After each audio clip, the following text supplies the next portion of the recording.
ഭാവി ഭാഗധേയം നിർണയിക്കാൻ പുതുതലമുറക്കാണ് ഏറ്റവും പ്രധാന പങ്കുവഹിക്കാൻ കഴിയുക. ആ തലമുറയുമായുള്ള സംവദിക്കൽ ആദ്യമേ തന്നെ നടക്കട്ടെ എന്നതുകൊണ്ടാണ് ഈ പരിപാടിയുടെ ആദ്യ ദിനം എന്ന നിലക്ക് നിങ്ങളുമായുള്ള മുഖാമുഖം ഈ രീതിയിൽ സംഘടിപ്പിച്ചിട്ടുള്ളത്. നമ്മുടെ സംസ്ഥാനത്തിൻ്റെ വികസന പദ്ധതികളും ക്ഷേമ പദ്ധതികളും ഒരുപോലെ സംയോജിപ്പിച്ചുകൊണ്ട് ഒരു നവകേരളം കെട്ടിപ്പടുക്കുക എന്നതാണ് സംസ്ഥാന സർക്കാർ ലക്ഷ്യമിട്ടിട്ടുള്ളത്. അതിൻ്റെ ഭാഗമായി കേരളത്തെ ഒരു വിജ്ഞാന സമ്പദ്ഘടനയായി പരിവർത്തിപ്പിക്കേണ്ടതുണ്ട്. അങ്ങനെ വരുമ്പോൾ നമ്മുടെ സമൂഹം എല്ലാ അർത്ഥത്തിലും ഒരു നൂതനത്വ സമൂഹമായി മാറേണ്ടതുണ്ട്.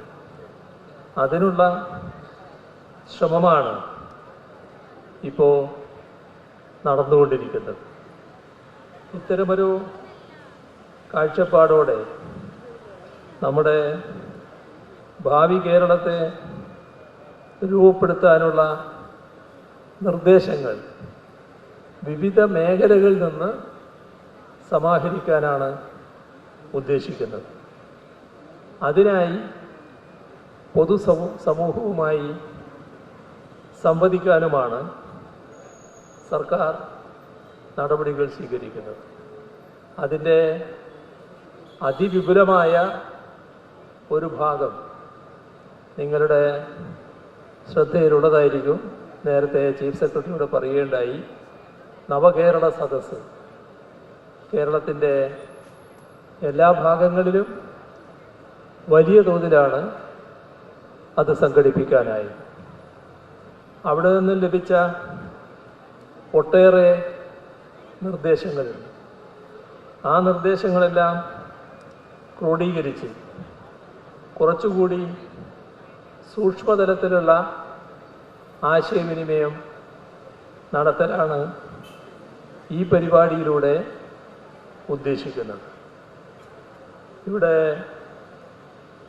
ഞാൻ നേരത്തെ പറഞ്ഞ വിജ്ഞാന സമ്പദ്ഘടനയായും നൂതനത്വ സമൂഹമായും കേരളം മാറുന്നതിന് പ്രാഥമികമായി ശ്രദ്ധ കൊടുക്കേണ്ടത് വിദ്യാഭ്യാസ മേഖലക്കാണ്. പ്രത്യേകിച്ചും ഉന്നത വിദ്യാഭ്യാസ മേഖല.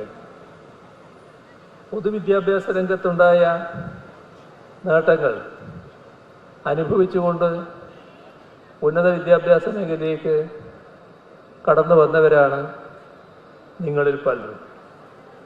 അതിൻ്റെ തുടർച്ച, ആ പൊതുവിദ്യാഭ്യാസ രംഗത്ത് നമുക്ക് നേടാൻ കഴിഞ്ഞ നേട്ടങ്ങളുടെ തുടർച്ച ഉന്നത വിദ്യാഭ്യാസ രംഗത്തും ഉണ്ടാവണം എന്നാണ് സർക്കാർ കാണുന്നത്.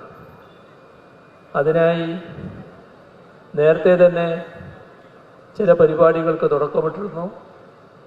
ഇപ്പോഴത് സമഗ്രമായി അതിവിപുലമായി തന്നെ നടപ്പാക്കാനുള്ള ശ്രമമാണ് നടക്കുന്നത്.